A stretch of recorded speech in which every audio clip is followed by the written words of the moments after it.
In the quiet industrial town of Ajaokuta, on the banks of the river Niger, stands a symbol of both promise and betrayal.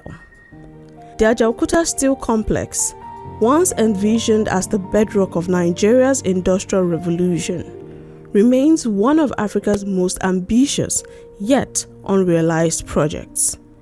Conceived in 1979 and reaching near completion by the mid-90s, the plant was designed to anchor a fully integrated steel economy. It was meant to power construction, transport, defense, and manufacturing. However, it remains an idle giant. It has neither produced steel at scale nor fulfilled its promise of transformation. The urgency now is not to recount its failures, but to decisively chart a pathway to success. Ajaokuta's troubled history is well documented. Decades of policy inconsistency, failed concessions, and legal disputes have kept this complex in limbo. With obsolete equipment and disconnected supply chains, its viability is constantly undermined. Currently, Nigeria produces about 1.2 million metric tons of steel annually, far below the estimated demand of over 10 million tons. Relying heavily on scrap-based production rather than primary steel from iron ore, this structural gap translates into billions of dollars in annual imports. But there is a framework to adapt. Nations like China, India, and South Korea once faced similar uncertainty. China now produces over 1 billion tons of steel annually through state-backed industrial clusters. India, the second largest producer, expanded through governance reforms and private sector participation. Steel plants do not thrive in isolation.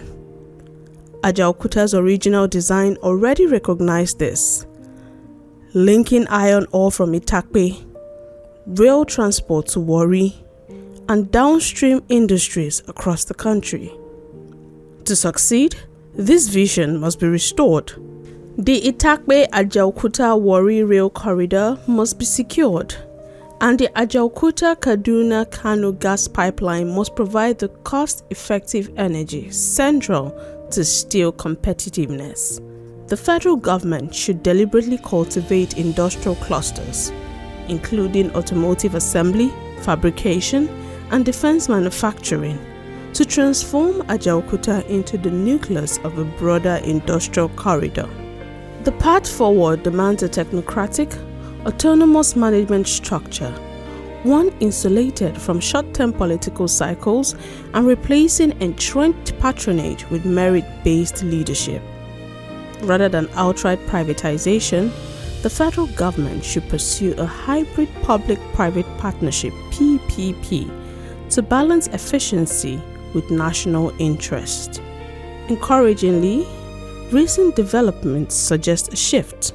The government is pursuing a production-sharing partnership with Chinese investors, anchored by a proposed $2 billion rehabilitation plan.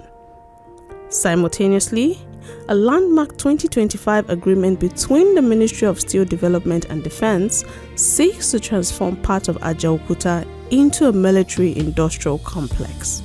Reviving Ajaokuta is about more than steel. It is about structural transformation. The economic multiplier effects, job creation, technology transfer, and foreign exchange savings are substantial. Financing is not the primary constraint.